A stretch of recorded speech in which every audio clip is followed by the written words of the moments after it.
What is going on, everybody? Frankie here for the Bakersfield gentlemen. You guys, we're here at Dunbarton Tobacco and Trust with the man himself, Steve Saka. Steve, how are you doing today?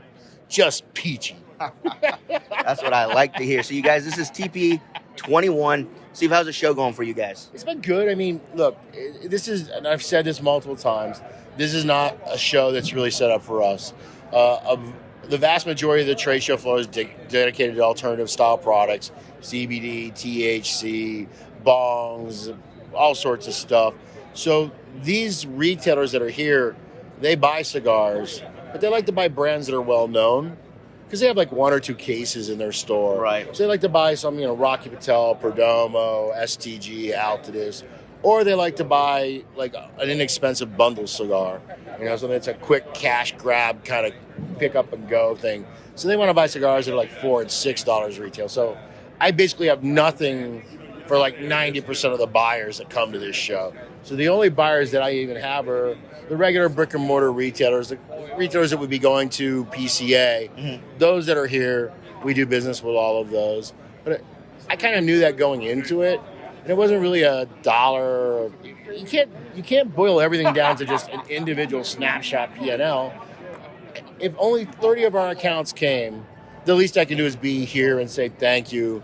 Appreciate your business. You know what I mean? If they can take the time to come, why can't I take the time to come? And particularly when I'm the guy that has always preached that you shouldn't be going to the trade show because of the deals and discounts. You're supposed to be going for the relationships and the interaction and what you can learn and the back and forth. So how can I say that I'm not going to do it because, well, we're not going to make, we're not going to do $500,000 in business at it, so it isn't worth our time. Right. You know what I mean? So I got to wear that shoe that I keep telling everybody. So I'm here at TPE. I'm not making any money, but I'm having a great fucking time.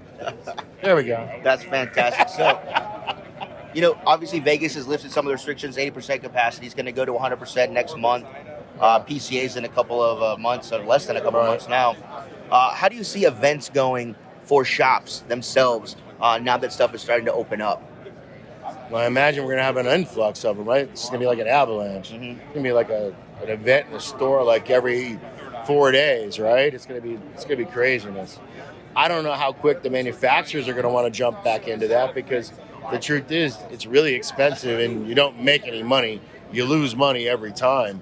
So I don't know. I know there's going to be a lot of asks. I don't know whether there's going to be a lot of fulfillment of it. Mm-hmm. We'll have to see what other manufacturers do. Okay. I know for us, we do less of it as time goes on. But, what we do isn't an example of what other people should do. Okay. So what do you see in Dunbarton Tobacco and Trust future? Do you guys have anything in the works? Do you guys have something maybe hush-hush? What are we talking about? Well, what do I see in the future of Dunbarton Tobacco and Trust? Taking over the world. All of it. You will smoke only my cigar, no other. I think that we're going to keep growing, man. It's things have been good. I mean, we're actually making quite a few cigars, and they're all selling very well. And the future is kind of bright. I mean, we'll see. I mean, we have 3 things that are supposed to be released this year.